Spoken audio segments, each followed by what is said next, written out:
We use computers to do hundreds of different tasks every day. Things like searching the internet, editing an image, or finding a route on a map. But have you ever wondered how a computer figures out how to do these things?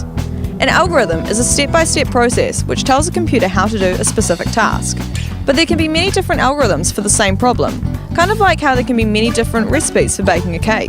But as we know, some recipes can be a lot better than others. So we're going to do a little experiment to see if the same thing is true for algorithms. Here we are in front of the University of Canterbury Library, about to start the great algorithms race. Competing today we have Speedy Spencer and Slow Coach Slade. Their task is to run to the library and find this book by Knuth amongst the millions of books in there. First one to find it wins. Are you ready? Go!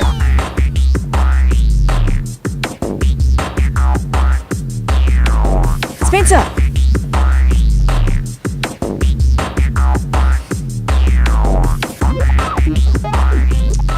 Speedy Spencer is off to a flying start. He's searched dozens of books already. He seems to be employing a sequential search algorithm, so he looks at the first book and then continues on and looks at each individual book until he... Where's he going? He seems to know exactly what he's looking for.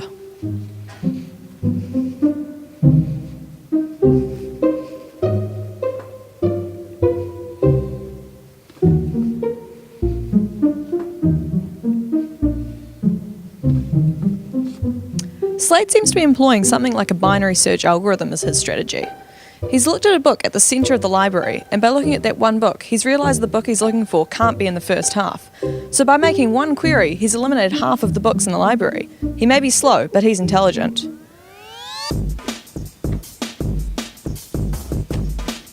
Spencer seems to have almost finished his first shelf of books. He's got a few thousand more to go though before he finds the right book. It's a bit like if you took one of the world's fastest computers and gave it one of the world's worst algorithms. Imagine if a fast engine like Google returned results to you by searching through every page on the internet one by one. Now back to Slade. How are you going, Slade? Exactly as I planned. I've noted it down and it should be on this shelf. You already know that the book is on this shelf? This half the shelf. Excuse me?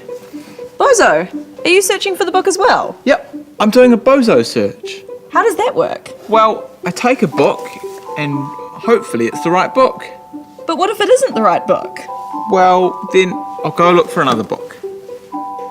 Excuse me. Here it is. Congratulations, Slade, you've won! Guys, you can stop searching now.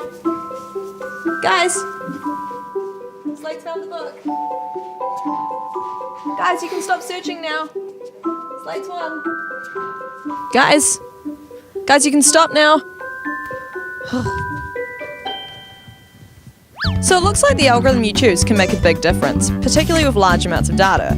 You see, if the library had been twice the size, it would take Speedy Spencer twice as long to find the book, but Slow Coach Slade would have only needed to check one extra book. In this chapter, we'll be looking more at what algorithms are used for and why it's important to choose the right one. So, Slow Coach Slade, if you were an algorithm in a program I was writing, I would be the happiest programmer alive.